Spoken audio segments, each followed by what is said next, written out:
Hello and welcome to the show. Now we start this week's Failrace episode with Red Dragon on GTA 5. Now they are doing a mission, a heist thing or whatever, and they're waiting for their partner. Sometimes, you know, different players have different jobs, and they're just parked up in the car park with their ramp truck where the AI is stupid. It just decides to drive into a ramp truck and get flipped around, as you do. Why not? Snide is up next on GTA 5. They are busy racing their way through the streets. You know how it goes often on this game when you are, you know, weaving through traffic and everything. All seems to be going relatively well, but little Crest can lead to a flip and a bounce, and surprisingly, a decent landing in all of that. Still Guns up next on Cyberpunk has found a weird thing. Very weird thing. So they've got to try and steal a car, is where the marker is. However, the sort of person, or the driver of the vehicle has been spawned a good few car lengths back, and in fact when the car goes to move forward, because the person is sort of tied to the back of the car but they are wiggling around bizarre manner, they actually crash into the player, get angry at the player. When their car gets stuck, they sort of wiggle around through the air. I mean, it almost kind of reminds me like a little bit of a pod racer, slightly, with the way they're so far back. I mean, I've relatively recently gone back and played a bunch of Cyberpunk, and I can't say I've ever come across this one. This is weird. When they do go to sort of get out of the car, they teleport to the right place, but still, very peculiar. Madden Beck up next on Crash Metal Cyberpunk. I've never heard of this one. But either way, they are busying themselves, racing around, when the AI decides that rather than try to overtake the player sensibly, what they are going to go and do is drive through the player. It's not very polite. It's not very nice of them to go for such a... It was quite an effective wipeout, but, not the most polite. Now, it might annoy you as a player, so the player tries to go for a revenge punt and, well, it comes off worse. Yeah, revenge is not the way to go. Revenge is not the way to go at all. Razor Sharp is our next on Farming Sim. Now, they have got an AI driving the Combine Harvester, and they were trying to have the Combine unload into their trailer, but the AI, they didn't quite realise where the AI was going to path, and the AI Harvester has decided the player needs to be not quite upside down, but on their side, and I probably chucked a whole bunch of stuff out of the trailer. Yep, that's not particularly helpful. AIs can be mean in different ways, it would seem. Up next, we are on to SnowRunner, and note the sign that this particular truck has just clipped on the way past. The sign somehow managing to get wedged inside the vehicle, and as physics tries to sort itself out, rather than pinging the truck to space like SnowRunner likes to do, instead it's just stopped. The sign glitching itself somewhere into the sort of body of the truck has caused it to be completely unable to move.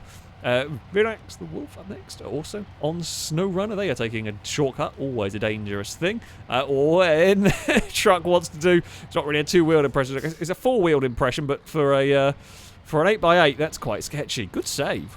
Very good recovery to not have that one fall over. Good thing I wasn't carrying anything back, otherwise it would have got flung everywhere, but could have gone a lot worse. We're sticking on SnowRunner next with Smallman, who is trying to rescue a flipped truck. And this is what you spend a lot of your time doing on SnowRunner, let's be honest. The vehicle's stuck in an awkward place, and they're trying to pull it over, whichever way works, to get it onto its wheels. Of course, SnowRunner, it has other ideas. It always likes to throw up problems, and this problem, this time around, is... I don't know quite what upsets it, but it's physics ball time. Something went wrong in the winching process, that the truck that we've got here, the sort of recovery truck, is now broken. It's now very broken. It's had all sorts of twisting and flipping around, although I guess it did work, right? It came to rescue this upside-down truck, and, well, it's on its wheels now. not ideal, but it got there one way or another.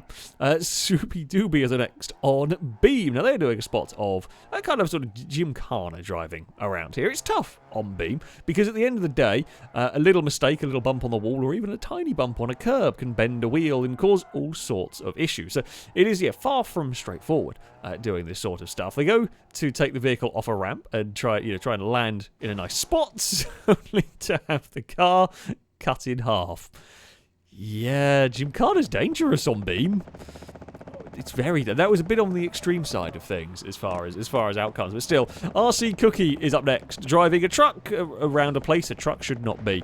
I've seen... You see these roads sometimes on Beam, these kind of narrow, challenging, winding roads. A big truck, not the ideal vehicle, and sure enough, it would run out of steering lock. The thing is, as the truck slowly descends its way off the mountainside, because of the length of the trailer, and I guess the weight on the trailer and everything, it actually does manage to grind to a halt, but in a position that, well, the Italian job would be proud of. I hope somebody has a great idea, because you're not getting...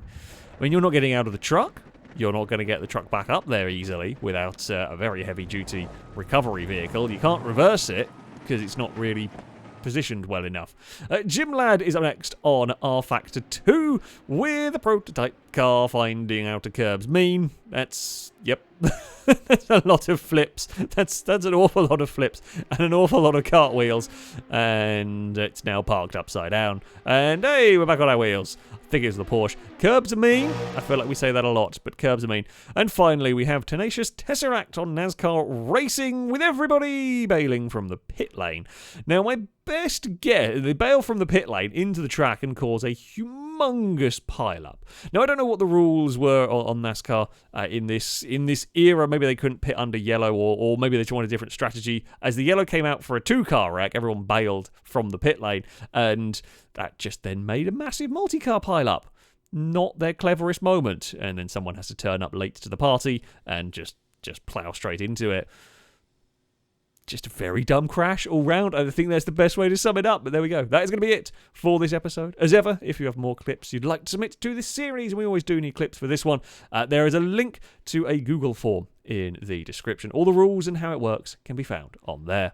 That, though, shall be it from me. Thank you all very much for watching, and until next time, a goodbye.